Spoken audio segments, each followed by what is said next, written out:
Have you ever stayed at a 3 or 4 star resort hotel? Have you ever attended a Broadway or a Vegas style show like Cats, Cirque du Soleil, or the Blue Man Group? Have you ever eaten at a restaurant where every course of every meal was created under the supervision of a classically trained chef? I'm Briscoe Woods, and in the next few minutes, I'm going to tell you how, by making your next vacation a cruise, you can experience these things and more every day of that vacation.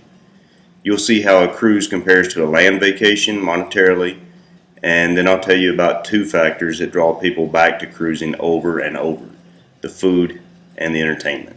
What might surprise you is that not only can you experience these things every day of your vacation, but for less than a comparable land vacation may cost. Now, I did some research on the internet, something you can do easy using Hotels.com, Orbitz, and Vegas.com. And what I discovered was that for a comparable 3 or 4 star hotel, resort hotel, a good vacation dinner, and a reasonable show, you're going to spend upwards of $250 each per night on a land vacation. Erica Silverstein, senior editor for Cruise Critic, stated in her article Top 10 Reasons to Cruise, "We regularly see fares on mainstream cruise lines for under $100 per person per night, which is astonishingly cheaper than you'd spend on land for a hotel dinner and a show." Debbie Fogel, in her article 10 Good Reasons to Cruise, said you can travel quite comfortably for about $150 per day, and that includes both your stateroom and your hotel.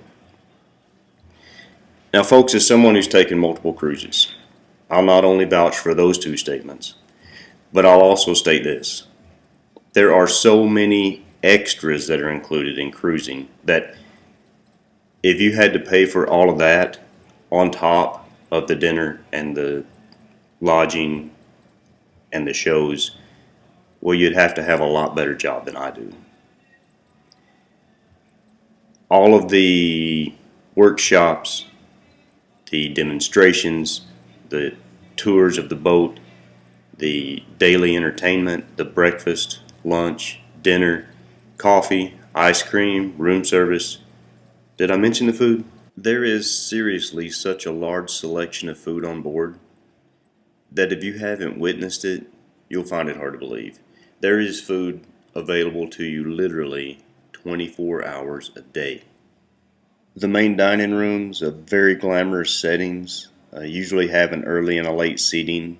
This is to accommodate for not only the amount of passengers that use the main dining rooms, but for the entertainment venues. The main shows will have two showings, an early and a late, so that if you want to enjoy the entertainment and you want to enjoy the dining room, you don't have to choose. You can do both. And there's also the buffet. It varies per ship. Some of them are open 24 hours a day. Some of them close only for a couple of hours between the late night crowd and the early morning breakfast crowd. And I can't say enough about just the quantity and quality of food that's on the buffet. They have everything from the ultra healthy to the ultra unhealthy, so you can eat as much or as little and as healthy and unhealthy as you like. Then there are several other dining venues across the ship, from snack bars, coffee shops, ice cream parlors, pizza, burger joints. And don't forget, 24 hours a day room service is available to you on those rare occasions when you're actually in your room and hungry. A venue that's becoming more and more popular are what I call upcharge restaurants. It's a restaurant on the ship where you have to actually pay to go eat there. Usually it's a set fare, $15 to about $40 each. And these restaurants will specialize in a particular fare. They'll be an Asian place or a Mexican place, Italian or French place, or a good old American steakhouse.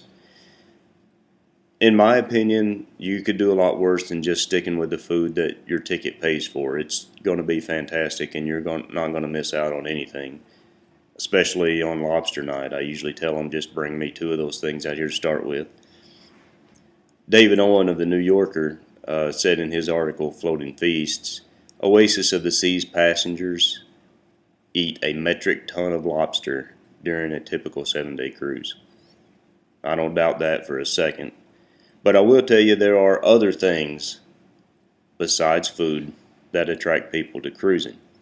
One of the most anticipated of some cruisers is the entertainment. The Norwegian Epic was the first ship to introduce passengers to the Blue Man Group. Fantastic show. If you haven't seen it, I really enjoy them. Oasis of the Seas has had Cats and Hairspray, and I'm talking about the Broadway productions, not felines and aerosols. Several Norwegian ships have the Second City, an hilarious improv group from Chicago that spawned many of Saturday Night Live's not ready for prime time players. And all of the cruise lines have their own production troupes that really put on entertaining shows. There are always other venues, bars with piano players, guitarists, and singers. One of my favorites was Fat Cats, the blues bar on Norwegian Epic. The Epic also has a dueling piano bar, which was a great show. Many other shows range from well-known artists that you might have seen on TV or even seen in person to comedians and magicians and all types of performers. We saw the Tenors of Rock on the Celebrity Summit, and they put on a fantastic show. It wasn't exactly what I was expecting. It was actually a lot better. And it's not even all about the nightlife. Many types of entertainment going on during the day. My wife and I really enjoyed watching the Zumba class on our last cruise. They did that a couple of times a day, and the instructor or the leader was extremely animated, just hilarious. There's crew-led dance parties, pool volleyball, reggae bands. I've even seen line dancing. For the folks that want to spend time in the AC, out of the sun, where it's cool, there's a trivia game every day, and art shows, and auctions, wine tasting classes, and tours of different parts of the ship like the galleys. That's what they call their kitchens. Some ships have ice skating rinks, movie theaters. I've even seen a bowling alley. And of course, if you get tired of your money, they've got the casinos. I think it's pretty safe to say that if you get bored, it's your own fault. Fran Golden of AARP said in her article, 8 Biggest Cruise Ship Myths, these days some ships are the size of small towns, and most offer entertainment and activities of every kind, from the cerebral to the hedonistic, both day and night. I've been on 7 cruises, 6 in the past 10 years. We've cruised 4 different cruise lines, 7 different cruise ships, and well over 30 ports of call. And I really don't know of a more affordable way to take a vacation for what you get. Paul Durant stated in his article for the World Press titled Why Cruise? Cruises are fun, cruises are great value, cruises provide an opportunity to visit world-famous places that some would never be able to afford if they had to pay for the food, transportation, and accommodations separately. Now, I didn't even talk about ports of call or excursions. There's just so much to taking a cruise for a vacation that you really need to experience it for yourself. Don't worry about feeling cooped in on the ship. Don't worry about getting seasick. Don't worry about getting bored because there's nothing to do. And seriously, don't worry about being hungry. I'll leave you with this quote from Mark Twain, who said, 20 years from now, you'll be more disappointed in the things you didn't do than in the things you did do. So throw off the bow lines, sail away from the safe harbor, catch the trade winds in your sails, explore, dream, discover.